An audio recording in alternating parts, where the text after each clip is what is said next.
나무 피격 사건의 주체가 어디인지를 두고 여러 얘기들이 나오고 있습니다. 청와대는 강력 규탄한다면서도 신중 모드를 유지하고 있는데요. 결정적 증거가 분명하지 않다는 게 그 이유로 보입니다. 어떤 가능성이 있는지 유지훈 한국국방연구원 연구위원과 분석해 보겠습니다. 어서 오십시오. 안녕하세요. 네. 자, 청와대 나무호 피격을 강력 규탄한다라고 공개적으로 밝혔지만 공격 주체에 대해서는 아직까지 신중한 입장입니다. 실제로 규명까지 좀 까다로운 과정이 남아 있는 건지 아니면 어떤 계산이 있는 건지 궁금하거든요.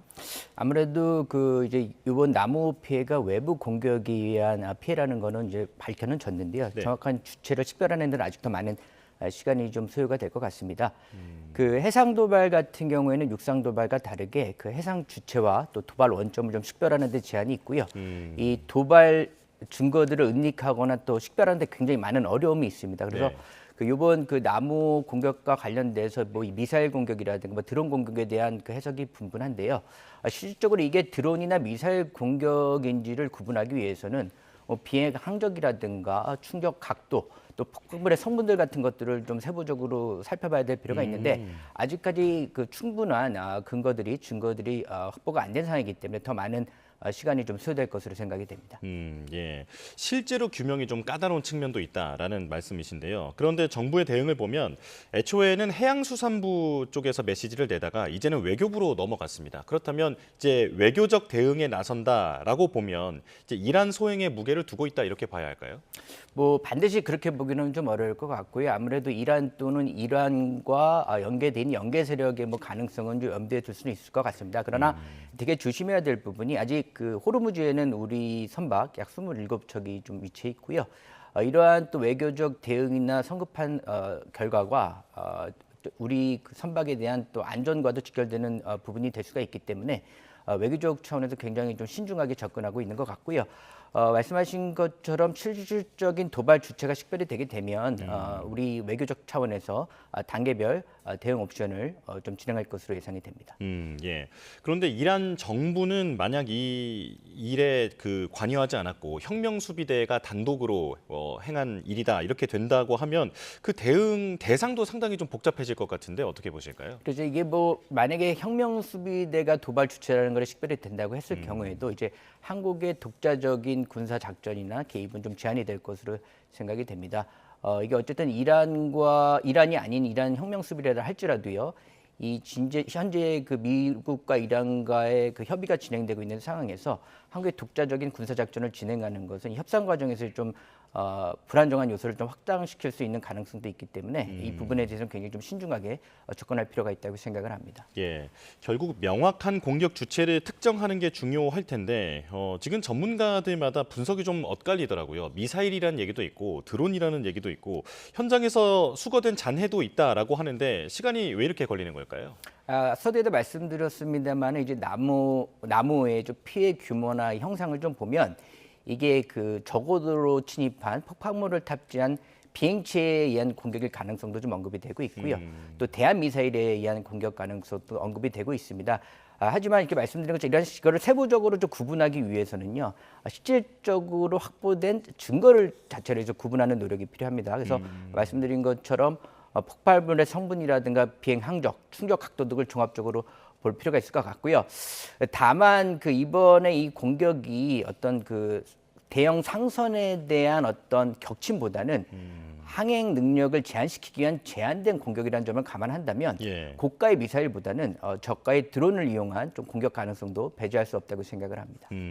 사실 우리 배가 공격당했을 때 프랑스 선박 그리고 중국 선박도 공격당하지 않았습니까? 이쪽도 조사를 하고 있습니다만 아직 공개적으로 공격 주체에 대해서 이란이라고 특정하진 않더라고요. 우리도 지금 이런 다른 나라들과 좀 궤를 같이 하고 있다 이렇게 볼 수 있을까요? 그 굉장히 필요한 절차라고 생각을 하고 아까 말씀드린 것처럼 해양에서의 도발은 주체를 식별하기 어렵고요. 또 도발 증거를 찾아내는 것이 굉장히 많은 시간과 노력이 필요한 부분이기 때문입니다. 그래서 그 피해를 동일하게 입은 다른 국가들 같은 경우에도 지금 이 과정에서 많은 좀 시간이 소요될 것으로 예상이 되고요.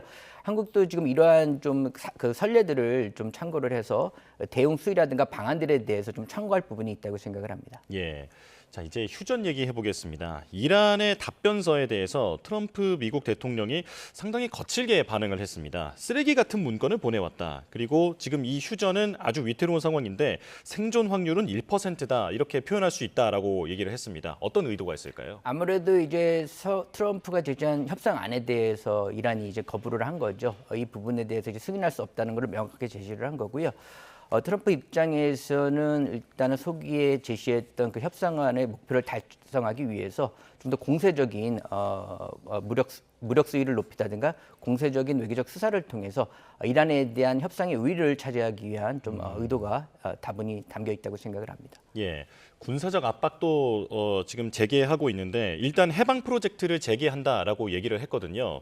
더 큰 규모로 하겠다라고 지금 보도가 나왔는데 어떤 양상으로 전개될까요? 예, 아무래도 1차적으로는 기존에 전개돼 있던 미 해군 자산의 규모를 좀 늘릴 것 같습니다. 병력이라든가 함정의 척수를 좀 늘릴 것 같고요.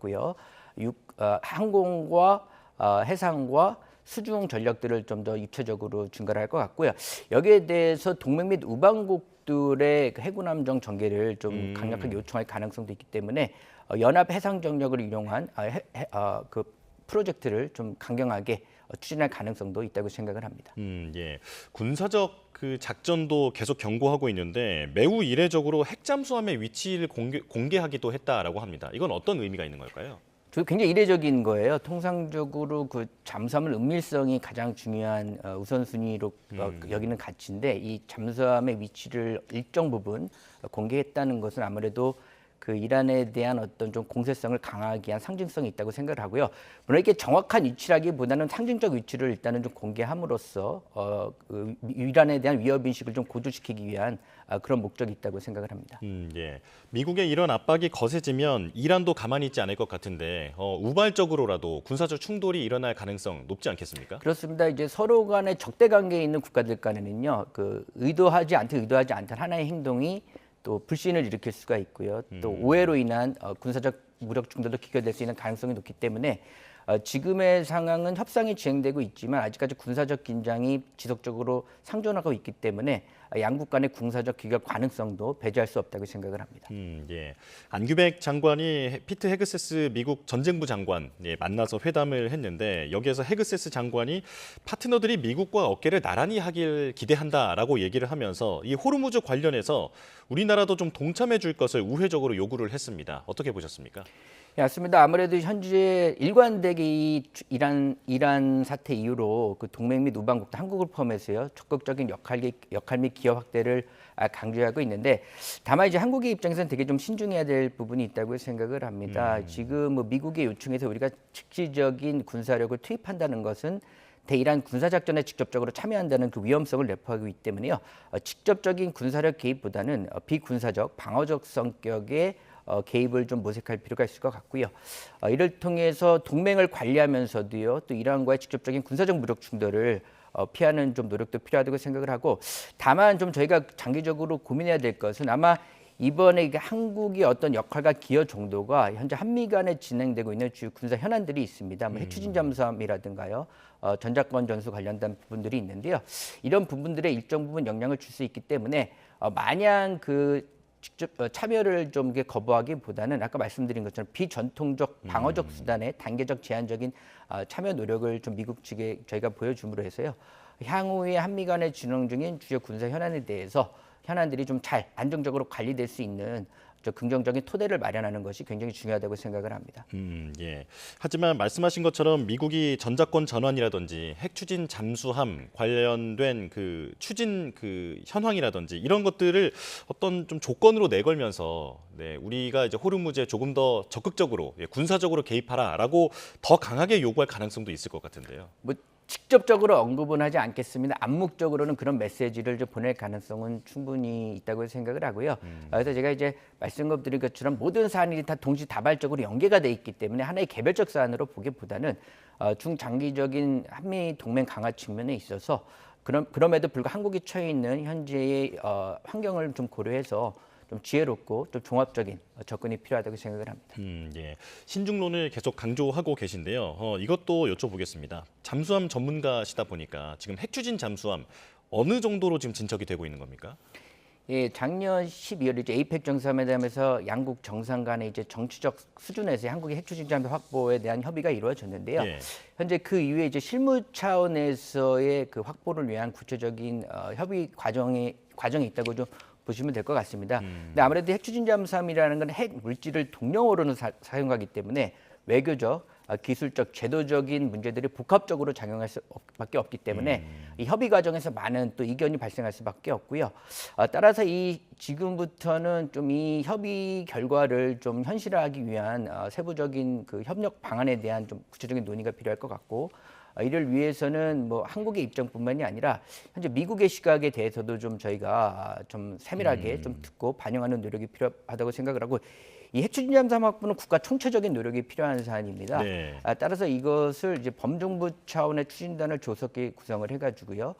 미국이 보더라도 한국이 좀 더 관심을 갖고 집중하고 있는 사안이라는 그러한 좀 외교적 수사를 지속적으로 좀 발현할 필요가 있다고 생각을 합니다. 예, 우리가 선제적으로 좀 치고 나가면서 명확한 의지를 보여줄 필요가 있다라는 말씀이신데요.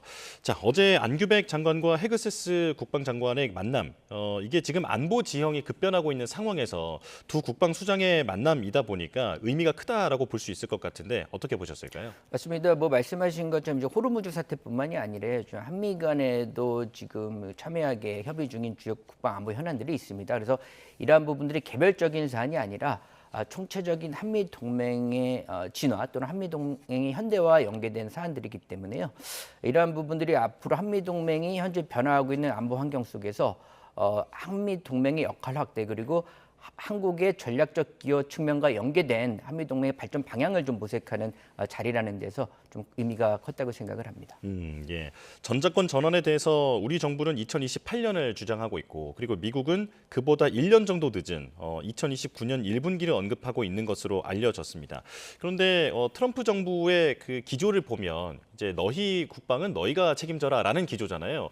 그런데 우리에게 전작권을 오히려 좀 더 늦게 돌려주려고 하는 그런 움직임이 보이거든요. 어떻게 이해하겠습니까? 이번 한미 국방장관 회담에서도요 말씀하신 것처럼 이제 미국은 동맹의 역할 기여를 더 강조를 했고요. 우리 국방부 장관님께서도 우리 국방을 좀 주도적으로 한국이 이끌어 가겠다는 의지를 표명을 하셨습니다.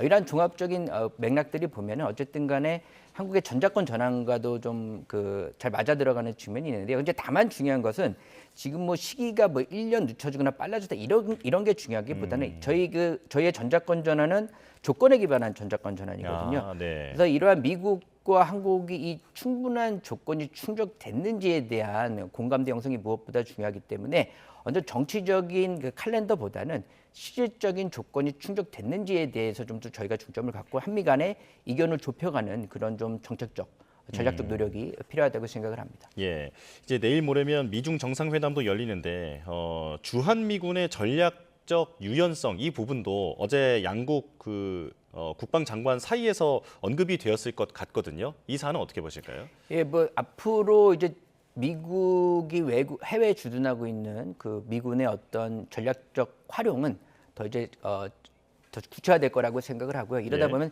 주한미군 역시도 영향을 받을 수밖에 없다고 생각을 합니다. 그래서 여기서 중요한 것은 병력 규모가 줄고 뭐 늘어나고 이런 것보다도요. 앞으로 이 주한미군 또 한미 동맹이 실질적으로 어떠한 역할과 임무를 해야 될지 또 한반도 밖의 유사 상황 시에 어떠한 형태로 운영될지에 대한 부분에 대해서 한미 간의 조율이 굉장히 중요하다고 생각하고요. 또 이러한 주한미군의 역의 전개가 실질적으로는 한국의 방위 공백에 좀 부정적 영향을 미치지 않을 수 있는 한미 간의 좀 제도화된 노력이 필요하다고 생각을 합니다. 예, 알겠습니다. 여기까지 설명 듣겠습니다. 유지훈 한국국방연구원 연구위원과 함께했습니다. 고맙습니다.